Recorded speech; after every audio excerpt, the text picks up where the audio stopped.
and welcome to the Liz Earle Wellbeing Show. I am Liz Earle and I'll be speaking with leading experts and familiar faces from the world of well-being to bring you wellness wisdom you can trust. From fitness to gut health, mood to menopause, you will quickly learn how to spot a gem of wellness wisdom from a passing fad. And this week, I had the pleasure of chatting to one of the most trusted voices in the beauty industry, Sali Hughes. You will find Sali's work in many of our most cherished publications, and she is perhaps best known for her role as resident beauty columnist for The Guardian weekend magazine. There she's grown a loyal following for her straight-talking approach and for sharing the very best of beauty products from high street to high end. True to style, we had a very no-nonsense chat, debunking clean beauty claims and discussing the worrying rise in internet trolls. Sali also shares her thoughts on the power of fragrance and the secret stories behind some of our best loved beauty buys. I'm so looking forward to hearing your thoughts on this episode over on Instagram, perhaps after the show. So without further ado, let's get into this week's episode. So Sali, welcome. Hello, thanks for having me. It's very great to have you here. Delighted. Let's go back to the beginning. You are such an advocate for beauty. Where did that come from? Where did your early passion start? I loved beauty. I think the first time I was really sort of enchanted by it was I was sitting on my grandmother's bed one morning and we were getting ready to go into town. I say town, a very small town in South Wales called Blackwood, and we were going to the market to buy some meat. And she was putting on her makeup and I just couldn't stop staring at her doing it. And I said, "Why do you wear makeup?" And she said, "Well, if I've got my makeup on, we're always ready to go on an adventure." I love that. And I thought that was so lovely. And she said, "What if we went into town now and we bumped into somebody and we got a lovely invitation and we didn't look our best and we didn't want to go? And this way we'll be ready. We'll be ready to go on an adventure." And of course, we never went on the adventure. We never did that. But I just think that the way beauty was framed in my family was quite positive. I didn't have a mother who criticised how she looked. I didn't have a grandmother who criticised how she looked. There wasn't this kind of relentless dieting and nitpicking about anyone's appearance. People just took pride in what they had and in looking after themselves. And so I found that quite enchanting. And then you did go on your adventure because you left Wales. You came to London at 15? Just before my 15th birthday. Just before your 15th? Yeah, oh my goodness. But not long. So I was technically 14, but basically So did 15. you do a bunk then from school? You Yes. just do a runner? Okay. Yes. I hadn't been going, though, for a really long time. And there were all sorts of problems at the time in adolescence and at home. And so I'd basically stopped going to school. I had a boyfriend in London who I would run off and see all the time. And so one day I left and got on a train to London and didn't go back. And I mean, that's going back a bit. So it's before mobile phones and definitely before mobile phones. So what did your parents think? Well, my mother had left when I was a baby and my father had raised me until an awful lot later. Then I'd moved in with my mother, and my mother and I never had a good relationship. Right. And so it was troubled. So actually, in terms of what my parents did, nothing really. Right. Literally nothing. And so I never went back. I mean, it sounds terrible, and it is terrible. And of course, I have a child the same age as I was now, and it's horrific, the thought of him fending for himself. But I wouldn't recommend it, but it worked out okay. Yeah, but the times were different then. I mean, I left home at 17 and moved up to London and just had to get on my own because I think in those days you did. I mean, there wasn't that constant connection from a mobile or a WhatsApp group or whatever. All of that, that's absolutely true. But also what we did have, I think, was more opportunity to make something of ourselves in a creative field, in the media. I think it's quite different now. I think you basically need to come from money or be incredibly lucky. Have a lot of opportunity. Yeah. Whereas I think when I moved to London, I think if you were interesting and interested, and you went out a lot and you were interested in other people and you liked odd creative people and you made yourself known, opportunities came your way. Yeah. There were certainly a lot of new things happening because your first job was as an assistant to a makeup artist, is that right? So, you know, those things, they were all so new. I remember talking to Mary Greenwell actually here not that long ago.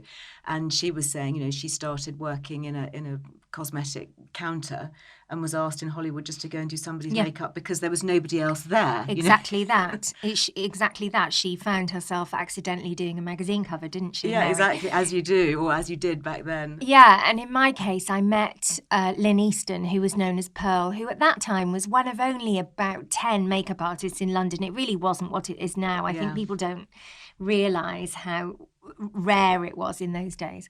And I met her in a bar called Fred's in Soho. I remember Fred's. On Carlisle Street, remember? Oh my goodness, we probably bumped into each other or bumped over each other. So I was introduced to her and I knew lots about her, and we hit it off, and she, by the end of the night, probably within the hour, had asked me if I wanted to be her assistant. Not because she thought I was brilliant, but just because that's how things kind of happened at that time. Very much. And I did. I became her assistant from the following week. And it's great, actually, because her niece, Celia Burton, is now a really prominent makeup artist. And it's lovely. And I know Celia, and we talk about Pearl all the time. Oh. And it's lovely that she's seen on the legacy. Yes. So how did the writing start then? Because you are known for being a brilliant writer, and yet by the sounds of it, you didn't have much schooling that enabled you to do that. Thank you. I only wanted to be a writer. I didn't want to be a makeup artist. I became a makeup artist assistant because I was too young to get work experience on magazines, but that was literally all I wanted to do, was to be a writer. I think I was about 4 when I told my father I wanted to be a writer, but I didn't know the word journalist, so I said I wanted to be an author, but what I actually meant was journalist. And he said, fine, do that then. And so I just always thought that that's what I would end up doing, and I was singularly focused on that until it happened. And how did it happen? So as soon as I became old enough, I did loads of work experience. So I worked on Take a Break magazine. I worked on Looks magazine. I remember them. Teen mags and Woman's Journal. I worked on just loads and loads of different magazines. And then I heard there was a job going in the fashion department. No, there was a work experience gig in the fashion department going at Loaded. And so I went along for the interview, and nobody was there. They had all gone out the night before and got really drunk and not turned up for work. So I sat on my own in the fashion office waiting for the fashion editor to come in and interview me, and he just didn't come. So after about 2 hours, I just tried the door on the fashion cupboard, and it was unlocked. And in there was this huge pile of designer clothes. And so I just thought, well, I'm here now. So I started organising them and dividing them into designers and PR agencies and writing out dockets. And there was a fashion monitor on the shelf, so I got that down. And by the time they came in, I'd just completely done the job because you were there. So they gave me the work experience gig. And then I think I started on the Monday and they gave me a job on Wednesday. Isn't that brilliant? But again, that's something that happened more in those days than it does now. Yeah. And then The Guardian, how long have you been there writing? So I'd been a journalist for many years. I wrote for The Guardian a lot. I would write for the opinion section and the family section. And then the incumbent beauty columnist on The Guardian was leaving because she had become a sort of famous internet sensation and she could no longer make them video content, which is what they wanted. And so that had come to an end and they were rethinking the page. And I had been vocal about thinking that the page was a wasted opportunity. And so they got me in and said, do you think you can do better? And I said, yes. And they asked me to write 6 dummy columns and make 2 videos, which I did. And they gave me the job on Halloween, I remember. I think that was 2011. So it's almost 10 years. Oh, no, Halloween 2010. And it started January 2011. Yeah. And so at that time, you must have been one of the first beauty writers, bloggers, vloggers, social media instigators, what we now know as influencers.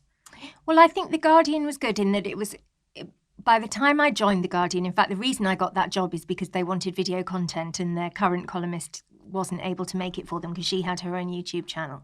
And so they were very, very focused on digital from the very beginning in a way that lots of the broadsheets weren't. I was going to say, they were an early adopter. They were really early and they were really focused on digital stuff, which was great for me because it meant that I never had to readjust the way other journalists did. I just felt I hit the ground running with digital and that was great. But also, they were really, I think to give credit, and slight criticism to The Guardian, which would apply to all newspapers. I think because The Guardian didn't understand beauty and didn't have a heritage of understanding beauty or respecting beauty. Yeah, it's in not fairness, like Vogue, is it? Guardian, No, Guardian exactly. readership is not known for that. Exactly. There are some publications who respect beauty, and there are some that don't. And broadsheet newspapers didn't. And because The Guardian hadn't historically respected or understood beauty, they were really, really amenable to me doing what I wanted to do, and they were slightly blinded by science. And so when I went to see them, I remember really clearly explaining to the editor that I couldn't understand why beauty journalism was treated differently, because it has to have a beginning, a middle and an end. It has to have some style. It has to have some jokes. It has to be factually correct. It has to be well researched. It's exactly the same as all other forms of journalism. And I couldn't understand why publications were treating it as this slightly thick little sister. It was either really, really florid and overwritten or really scientific, or it was dumbed down and silly.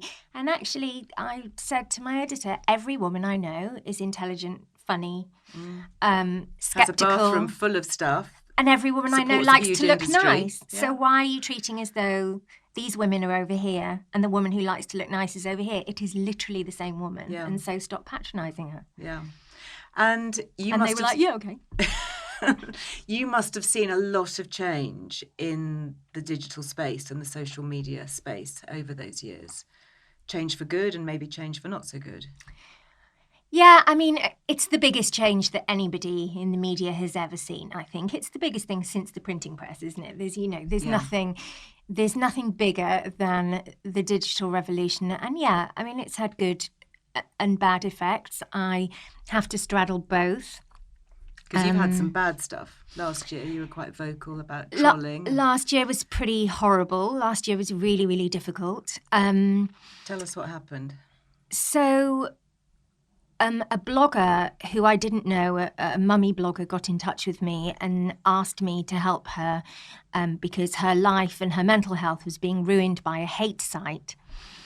And she said, the implication of this email was, as somebody senior within the industry with possibly more influence than me, can you help me close it down because they hate you too? They talk about you all the time too. I said, look, I just don't want to read it. I'm really, really self-controlled with things like that. I just don't read the stuff. I've got loads of things blocked on my Google searches. I just don't ever want to accidentally read that stuff. So it went on for months without me really knowing how bad it was. What my family knew was that there were hundreds of pages about me, my children, my marriage, my mother, my father. But why? What had caused my that? Dead friend, because they just hated me. And there were various reasons they hated me. And I suppose everyone has different buttons, don't they? I actually don't really care if people hate me. If people were sitting around saying, oh, we hate her writing, we hate how she looks, we hate her clothes, I wouldn't really care, because I think, okay, well, that's a matter of opinion. I wouldn't really be affected by it. But when people were saying massive lies about my family, about me, about my friends, hundreds and hundreds of statements that were just so hugely and completely made up and untrue, I found it very difficult. And then, of course, the other thing they did was they were implying that I was corrupt in my career, which I can see why, if you hate me, that would be the thing you'd go after, because that's the thing I'm incredibly passionate about and careful about. And it's kind of the thing that people know me for. For being very open. For being very, in terms of declaring and in terms of being uncorruptible. There's nothing, you can't do anything to make me put your product in The Guardian. There's nothing at all that anyone at The Guardian can do or a brand can do to make me put a product in. And I think because I'm sort of known for that, I think that was seen as the kind of really fun thing to try and get me on. But also stuff about the people I really love. You know, that I have a friend who's passed away, and her now, whenever her mother Googles her name, she just gets a thread about of people who hate me, making up things about my relationship with her. And it's just, you know, it's really hard. And it all came to a head because they thought it would be terrifically fun to, because I found out who most of them are. In fact, I now know who loads of them are. I've got the names and location and jobs of pretty much all of them now. But at that point, I'd found out who most of them were. And I'd gone in and I'd liked a public picture of theirs and then blocked them. So I'd liked a picture that was publicly available, let them know that I knew who they were, then I blocked them. Right. And they then reported me to a whistleblower account called Estee Laundry, who will publish literally anything. Estee Laundry. Laundry. It's a whistleblower Great account. name. It's a good name. It's a whistleblower account who will publish literally anything that they're sent. There's no fact checking. There's no verification. It's, as a journalist, it makes me a bit nuts that people believe what they say, because they will publish literally anything. They wrote to them and said that I was corrupt. And that I was harassing them. Somebody compared me to Harvey Weinstein for intimidating my victims by blocking them. Oh my goodness. So I had to make a statement, which was hard for me because I'm a really private person, but I had no choice, because within 5 minutes of them reporting me to Estee Laundry, I was just getting messages from all over the world insulting me, saying I was harassing people. Anyway, in the end, Estee Laundry took it down shortly afterwards when they realised that they'd made a grave error, and I had a conversation with them behind the scenes. But it was traumatic, and you said earlier, I think, that I handle things quite robustly. I do, but that was a test of my robustness. I don't think, to be completely honest, I don't think I'll ever be the same again. It was really, really, really hard. But good stuff is coming out of it, though, now. Good stuff is coming out of it. I've had hundreds of messages from other people in the digital space saying they're on medication because of the hate sites. They can't leave their houses. What are these hate sites? I mean, I'm not prepared to name them. No, don't. But there are sites that exist purely to bitch about people. They literally delete and block people for being positive. We've got loads of screen-grabbed incidences of people saying, no, well, actually, that's not true about Sally, and then that person gets blocked and their post deleted. So they're just hate kind of gossip sites. But they hugely affect people's lives. And so I've heard from lots of people who've been through an extremely hard time, and I'm now working on a really interesting project around it. And so good has come from it, and it definitely, I got lots of messages from people saying that my statement had allowed them to feel as though they'd finally been able to speak out when they themselves couldn't. They felt that I spoke for them. I was reading some awful stuff on trolling not that long ago, with the late dear Caroline Flack. Yes. And just some of the awful things that were said about her. And you just don't know, do you, where that kind of thing is going to lead to. You hard, bring isn't down it? a beautiful person who then ends up taking their own life. I think it's been such a huge change, and people have been trying to keep up with the rules as they go along. There are certainly things that we've all said, certainly things that I've said years ago when the internet, social media first began, that I'd no way would I say now, you know. Yeah. And I wouldn't have said even 6, 7, 8 years ago, because as you go along, you realise that it's not nothing. No. You may think you're slating something you're seeing on the television, but actually the person who makes that programme is reading it, and you don't know what's happening in their lives, you don't know what's happening in their families. Where I stand on it is that I'm all for freedom of speech and everyone having a point of view and an opinion, but it should be identifiable.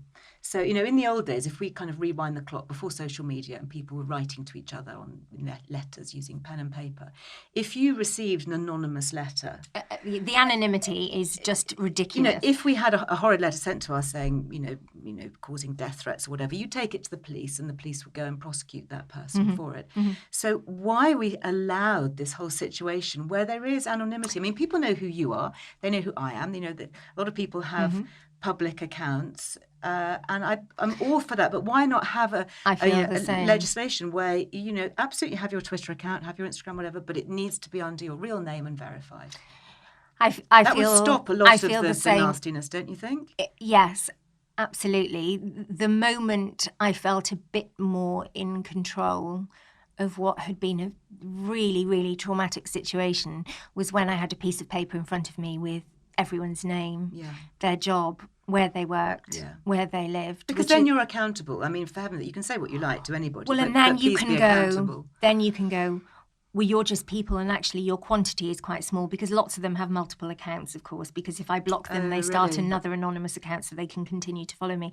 So, but actually, it's quite if you put your mind to it, it's quite easy to find out who everyone is. Loads of them, what seemed to me like a sea of people who hated me, were actually about 20 people with multiple accounts who were kind of school teachers and nurses and legal secretaries and people mostly in regulated professions. There was somebody who worked at an adoption agency. It's just really shocking.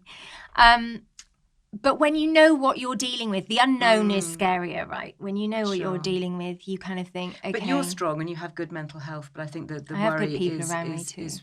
But the worry is for those who don't, and how that can tip them over the edge. There are people in my life who have been made ill, and that is a fact. Yeah. Well, I'm very pleased that you can make it a positive, and I look forward to hearing what your new project is and how that can potentially change some of this. So yes, keen to deal with it and put it behind me, for sure. Now, your first book, am I right in saying it was Pretty Iconic? No, Pretty Honest came first. Pretty Honest came first, okay. Yeah. And that was an honest account of the beauty industry? Yeah, which isn't to say that I think the beauty industry is dishonest, actually. It was more that when I looked at beauty books, I kept thinking I'll write a book. To be really blunt, I was going through my divorce and I really needed some money, and I kept thinking, I'll write a book. I was writing a novel at the time. I'd been signed by an agent to write a novel. And I thought, actually, I'd rather write a beauty book because I can see a beauty book that's missing. Because when I looked at beauty books in bookshops, there were kind of two types. So there was one that was like a beautiful coffee table book by a makeup artist or a hairdresser. And I love those books, but of course, completely nothing to do with your life. Yeah, it's in any aspirational, way. daydreaming. It's gorgeous and aspirational, but totally unachievable and not about your life. And then there was a sort of well-being book that told you how to make a face mask or how to do facial massage or something. And I thought, actually, where is the beauty book that is just about normal everyday life? Yeah. What happens when you are going through chemotherapy? Or what do you pack if you think your date might turn into an overnight stay? What do you wear to a job interview? How do you look after your skin at a festival? I just thought these are real situations that women find themselves in, and I want to clarify. I just felt beauty writing was really, really wordy, and it assumed you knew either everything or nothing. Yeah, I think that's very true. And then Pretty Iconic followed that. Pretty Iconic was the second book, yes, and that was about my husband kept nagging me to clear out the loft, and he wanted to throw out lots of big boxes that had makeup samples from decades before, work samples, and I wouldn't let him, and he said, why? And I said, because that's my beauty mixtape. You can't throw that away. That stuff matters to me. And there's an original cleanse and polish in there, actually. Not the pink label. The pink label. Oh my goodness, that's going to be worth something one day. And so I said, you can't throw these things away, because to me, they're not just beauty history, they're my history, because I can remember when I bought them, why I used them, what I was wearing as clothing, where I was going. And I thought, maybe there's a book in there. And I started drawing up a list of the products that had kind of shaped women.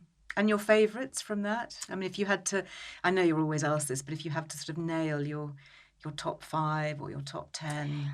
I will always have a very, very soft spot for Miss Selfridge makeup. Really? Because it was the most aspirational thing when I was a teenager to have Miss Selfridge makeup.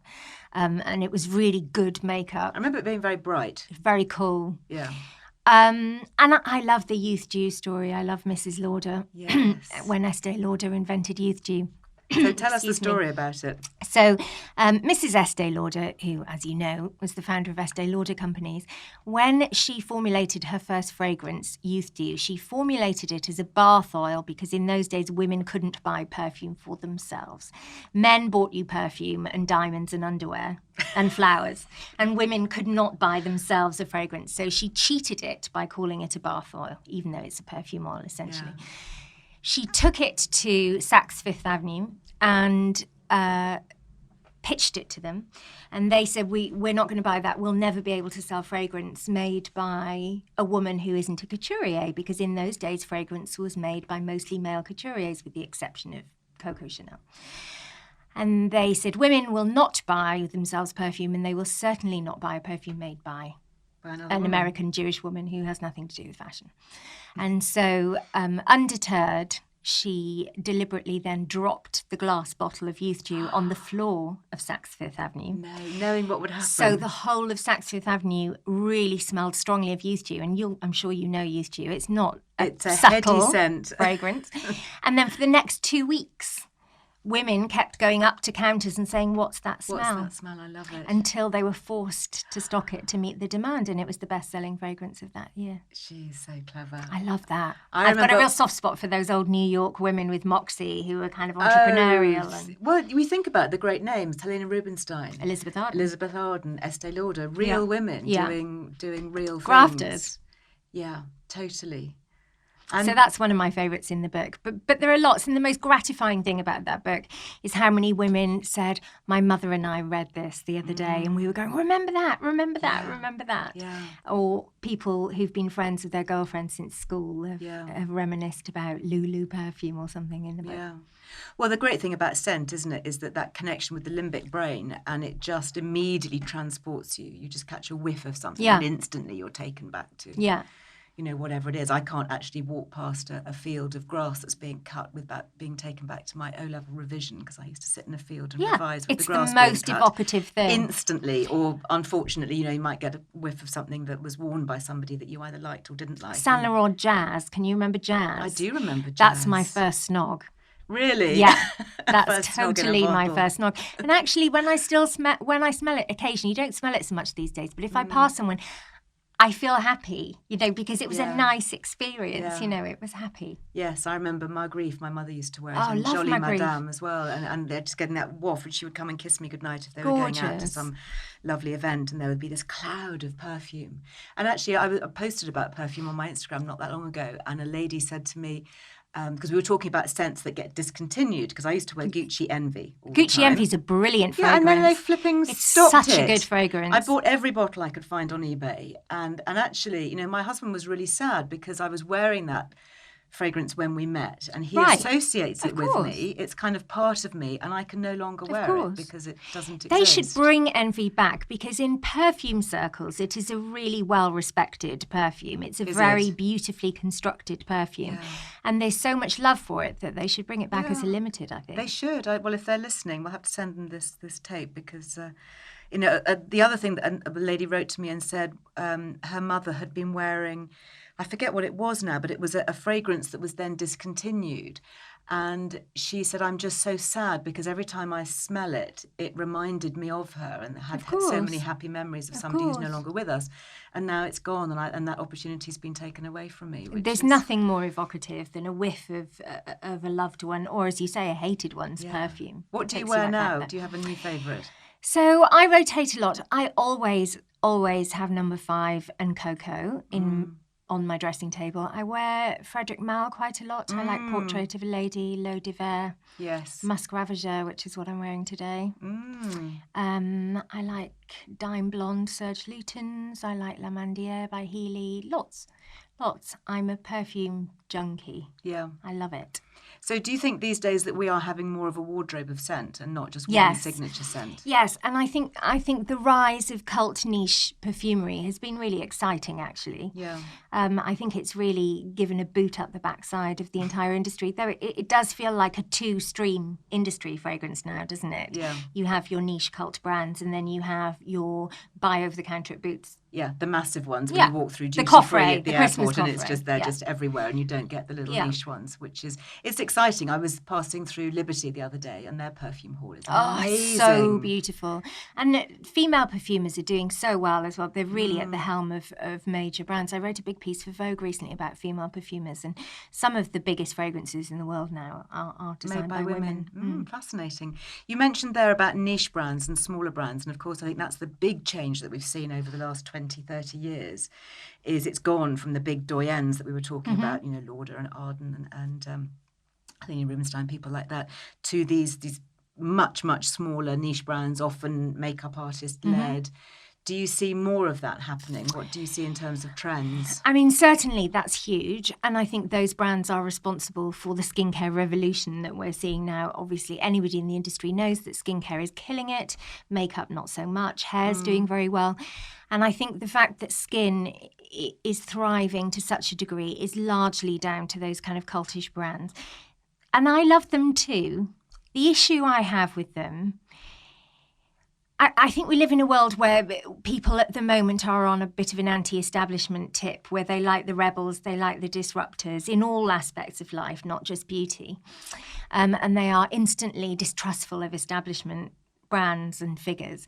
But I think that's ironic, because anybody who works in beauty knows that those establishment brands are such sticklers for claims and science and clinicals that actually the cult brands, I find, play really fast and loose with claims. Yes. And so I get a cult, say, moisturiser in, and it's over £100, and I read the claims and I know that they're nonsense. Yes. Whereas you would never get those claims from a Lauder or a L'Oreal. No, or, I mean, they'd have a regulatory department. Or an LVMH, wouldn't allow it. Or a Unilever. None of those brands would ever make those sorts of claims.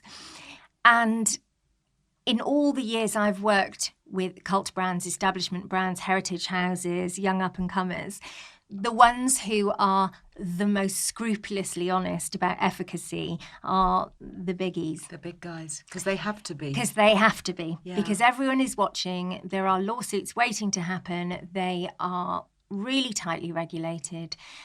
There is layer upon layer upon layer of regulation, and you just can't say anything that isn't true. Yeah. Whereas cult brands, I can't believe the language they use sometimes. I get press releases saying it takes 10 years off you. It's like, no, it definitely doesn't. And also, you simply would never get Elizabeth Arden saying that about anything. No. I know that we are aligned on a lot of what we think about some of the ingredients and this use of kind of, quote, clean beauty. Yeah. Do you want to talk a little bit about that? I hate the term clean beauty, and I really wish that people in the industry wouldn't use it. It's all very well people on the internet saying silly things, but I don't think brands should be using the term clean beauty.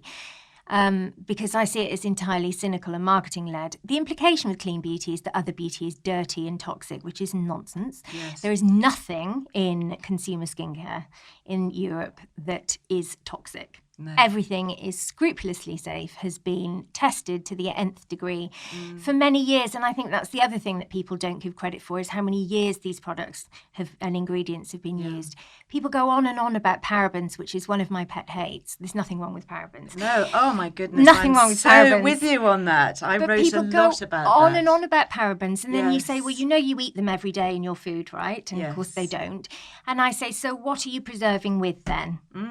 Yeah, and the of options course, are much worse. You have to put a different preservative in, and one that likely hasn't been used for 60 or more years continuously. And so I understand why people are more aware of ingredients, and so they should be, and are more aware of what they put on their bodies, in their bodies.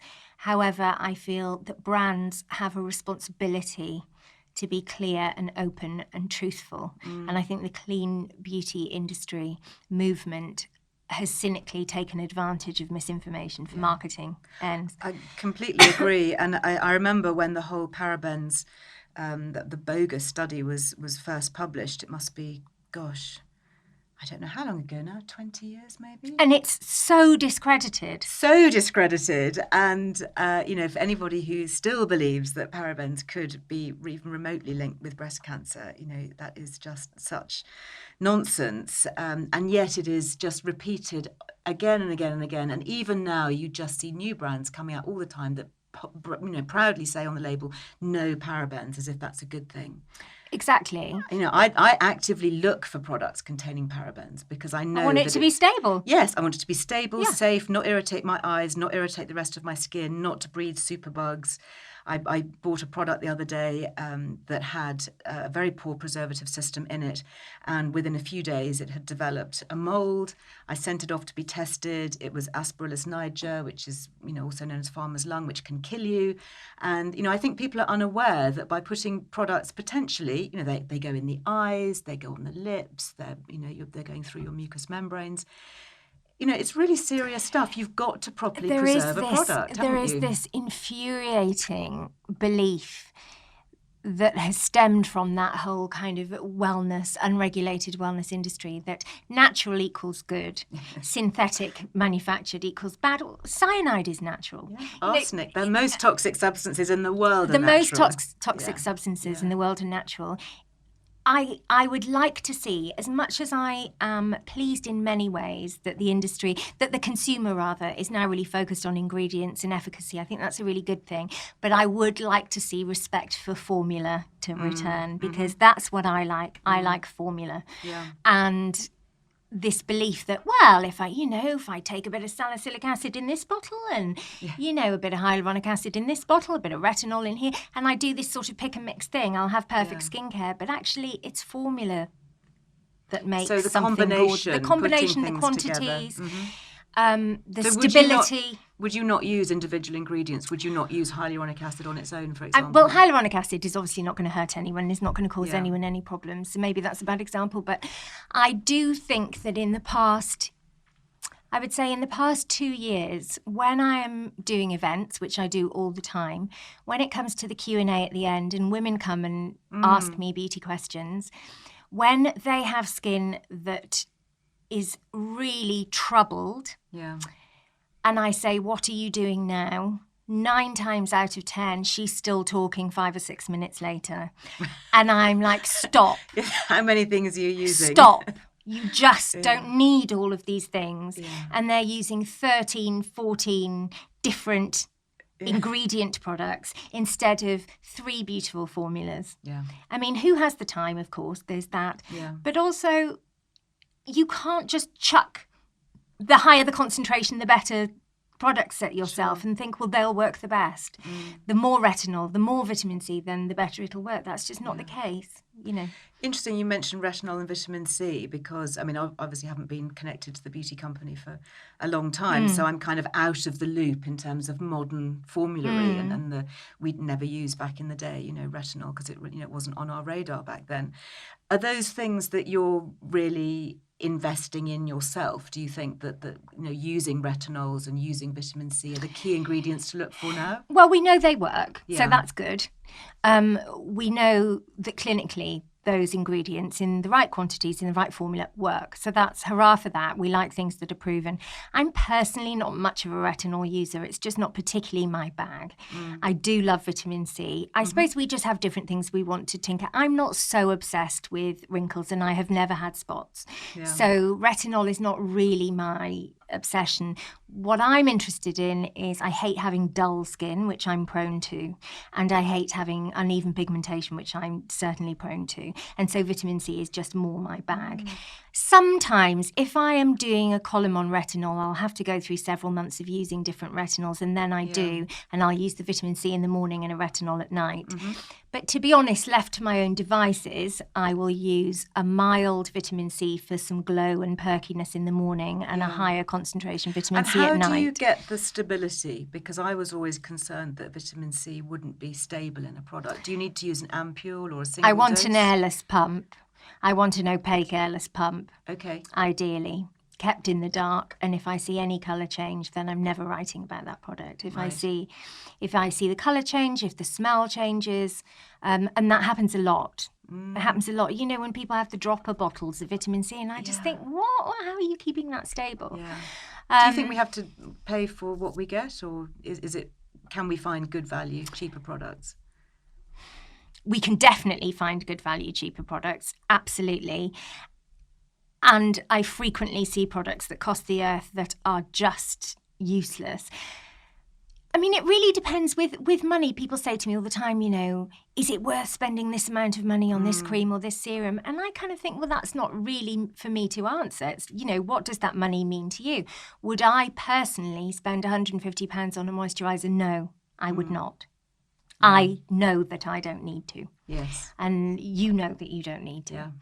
But if you think that cream is gorgeous and beautiful, and lots of those creams are, and I love using them because I don't have to pay for them, that's fine. It's not for me to decide what £150 means to you. Yeah. But if you're asking me personally, if I spend £150 on a moisturiser, no, I don't. I think interesting talking about moisturisers, one of the things that I've learned over the years is that I don't actually need a moisturiser.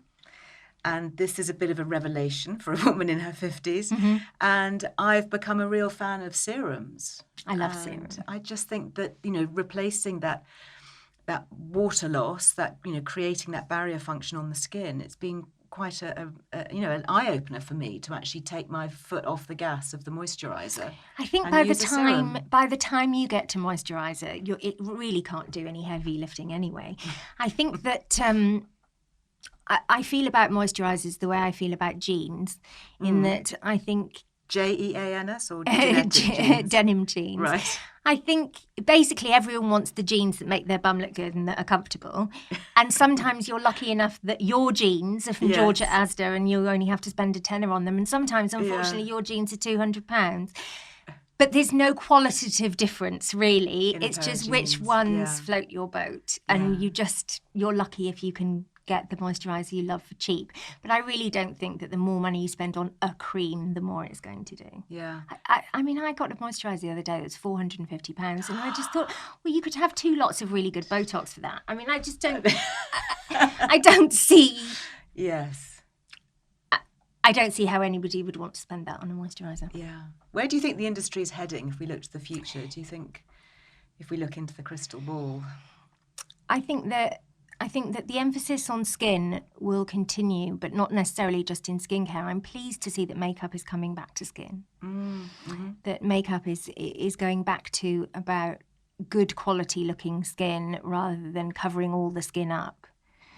So I think makeup is now, at the moment, having had a really good 5 or 6 years, is now slightly panicking because skin is slamming it in sales. I think makeup are now having to think, okay, well, why? Why are people buying skincare and not makeup? Maybe it's because they want that skin-like quality. And so I think makeup is coming back to that. We're seeing that with Glossier, for example, which is very much about skin. Yes. And I think what's interesting for me is looking at some of the new disruptors. I really like the Beauty Pie model, for example. I don't brilliant. know what you think about that. I love Beauty Pie. I'm a member. Are you? Yes, paid up member. Yeah, ditto. And I just think that idea of just paying what something actually costs and then paying a subscription service. But I can imagine, I've had Marcia on the podcast in the past talking about it. Yeah, she's just genius. She's amazing. But I don't suppose that other people in the beauty industry are big fans because it is very disruptive, isn't it? Yeah, and we're seeing that across all consumer goods, right, aren't we? We're seeing that disruptors who come along and make things more transparent, more honest, more direct to consumer. We're going to see so much more direct to consumer in beauty. A brand launching now, I would be amazed, really amazed, if I heard they were launching on counter. Interesting. I would automatically assume that they would go direct to consumer, which we've seen with Victoria Beckham, Glossier, Beauty Pie. So what will happen really to the beauty halls? What will happen to the department stores and the beauty shops? I think when it comes to retailers, it's actually quite an exciting time if you're a creative, forward-thinking retailer. So I always think when I'm working with stores, I always refer back to Waterstones, when Waterstones were really on their knees because of Amazon. Instead of trying to be Amazon, instead of trying to be the internet, what they did was take a step back and think, okay, what can bookshops do that Amazon can't? Well, we have heart, we have experience, we have community. Coffee shops. We have a personal touch, and they went hell for leather on that and saved themselves and are doing really well again. And I think creative retailers are really embracing experiential stuff and innovation and partnering sometimes with direct-to-consumer brands in pop-ups and things like that, which can really drive interest. And so I think it's an exciting time, but, boring or grumpy old retailers who don't want to move the times are going to suffer, and that's horrible because I love the shops. I love the shops. But I do think that we'll see more closures. You really have to be embracing of the future.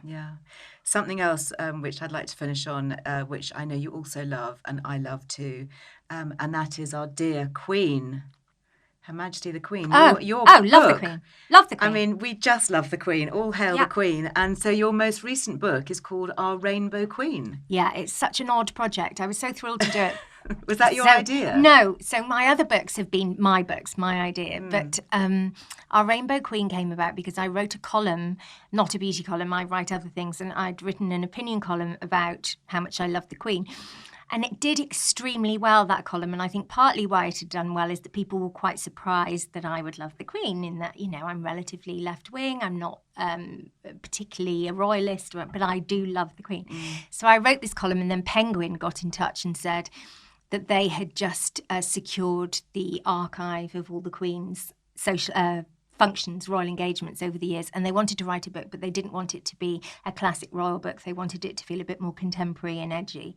And would I be interested? And so I said, yeah. Totally. So I went along and looked at the pictures and just died. There were thousands and thousands of pictures, and we talked about how it should be and how it should read. And I was particularly interested in the subtle messages the Queen sends through her wardrobe, and they are infinite. Yeah. Amazing. Infinite. I've just finished reading The Other Side of the Coin, the book by her dresser. And again, looking at the messages, Angela Kelly, and when she dresses her, whether it's the brooch or the hem of the skirt or something that's giving off some message. So tell me, what does our Rainbow Queen include? So I split it into colours, so it flicks through a rainbow, and each colour has photographs spanning her entire life in different colours. And then I try to let you in on the customs, the secrets, the subtle cues, the etiquette of the way the Queen dresses and has dressed her entire life. And I found it so fascinating. It was the most fun book to research and write. I've never written a book like that before. So normally I sit in my kitchen and write the book. On this occasion, because it was all about the photography, I had to go and sit surrounded by pictures and write it in the middle of this kind of sea of pictures. And it was really amazing. What does the Queen think of it? Do you know? Did you get any feedback? So obviously the Queen never expresses an opinion, and I was worried about it. But then I know that Harry and Meghan's office called in the book for them, and then we got the news that all the royal palaces were going to be stocking it in the gift shop. Oh, well, that's okay. So that's validation. I decided okay, then. that basically meant the Queen must like it, or the Queen's office must approve of it, which is quite gratifying because it's quite cheeky in places. So that made me happy. But yes, and then it came out in America recently, and really? Canada and Australia, and it's been such a joy, real sort of brain dessert after quite a tough time. It was brilliant. Lovely. Well, Sally, it's a real pleasure to have you here. Thank you so much. We've managed to cover just such a wide range of subjects, more than I thought we would, and it's a joy to have you. Thank you. Thanks for having me. Thank you. And that's it for today's episode. As always, you will find all the links and resources mentioned on today's show over on lizearlewellbeing.com. And there you can also sign up for my free weekly newsletter, packed with wellbeing wisdom and my beauty boosting tips. Huge thanks to all of you who've left us such lovely reviews. It really does help others to find the show, so thank you. And until the next time, go well. Bye-bye. The Liz Earle Wellbeing Show is presented by me, Liz Earle, with production by Amaryllis Earle and Harry Trevithick at Heart Dialogue, with thanks to my producer, Ellie Smith, and guest booker, Millie de la Morinière.